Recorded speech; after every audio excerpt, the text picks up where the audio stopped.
Hello बच्चों, let's see this question and the question says Na2SO4 dot XH2O has 50% H2O, hence X is, तो हमें formula दे रखा है Na2SO4 dot XH2O और जिसमें बताया गया है दैट पानी के जो मॉलिक्यूल्स हैं दैट आर 50% प्रेजेंट। तो हमें बताना है x की वैल्यू क्या होगी और x की वैल्यू इंटीग्रल होगी, इसीलिए ऑप्शंस भी जो है वो दे रखे हैं। Option A 4, 5, 6 and option number D will be 8। तो हमें आंसर देखना है, तो लेट्स स्टार्ट द सॉल्यूशन। अब ऐसे क्वेश्चन में क्या होता है, हमें x की वैल्यू निकालनी है तो हमें मोल कंसेप्ट लगाना पड़ेगा, बिकॉज यहाँ पर हमें मॉलिकुलर वेट भी चाहिए और नंबर ऑफ मोल्स भी चाहिए। सो जो की कंसेप्ट यूज होगा, की concept is mole concept, mole concept. अब हम क्वेश्चन को सॉल्व कैसे करेंगे, अप्रोच क्या होगी। सबसे पहले तो हमें मॉलिकुलर मास ऑफ Na2SO4 पता होना चाहिए, तो हम लिख लेते हैं इसी बात को। The molar mass of Na2SO4 is Na2SO4 is equal to, कैसे निकालेंगे, सोडियम का 23 मल्टीप्लाइड बाय 2 प्लस सल्फर का 32 प्लस, अब ऑक्सीजन का कितना होता है 16 मल्टीप्लाइड बाय कितने ऑक्सीजन एटम्स हैं 4। सो इसको जब हम ऐड करेंगे तो हमारे पास आएगा 142 ग्राम्स पर मोल।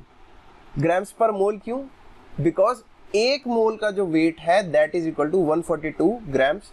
तो यहाँ से मोलर मास आ गया। तो हमें मोलर मास Na2SO4 का नहीं चाहिए, बेसिकली हमें चाहिए Na2SO4 डॉट XH2O का, तो इसको भी लिख लेते हैं। सो मोलर मास ऑफ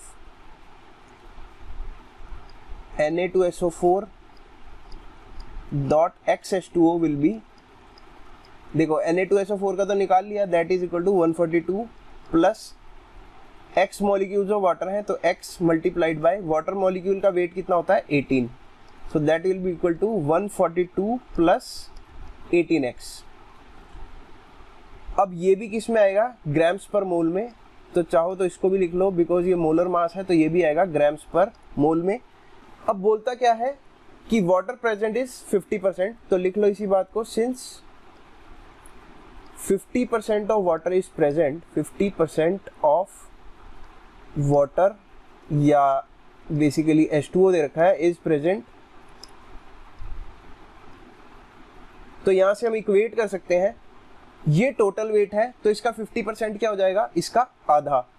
तो यहां से 142 प्लस 18X डिवाइडेड बाय 2, ये डिवाइडेड बाय 2 क्यों किया, बिकॉज 50% है वाटर का। अब वाटर का 50% है तो यहाँ पर सिर्फ वाटर का वेट आएगा, that will be equal to 18X।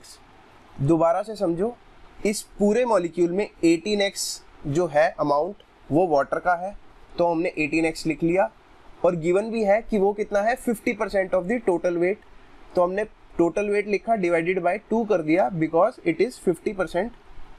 तो यहाँ से अगर हम सॉल्व करेंगे तो हमारे पास जो इक्वेशन आएगी that will be equal to 18 to 36X is equal to 142 plus 18X। तो इसको जब हम फर्दर सॉल्व करेंगे तो हमारे पास आएगा 18X will be equal to 142। So x की वैल्यू जो आएगी that will be equal to 142 divided by 18। तो इसको सॉल्व करने पर आएगा रफली इक्वल टू 7.9, तो दैट इज क्लोज टू 8। तो यहाँ से हमारे पास x की वैल्यू आ गई दैट इज इक्वल टू 8 और यही हमारा आंसर हो जाएगा।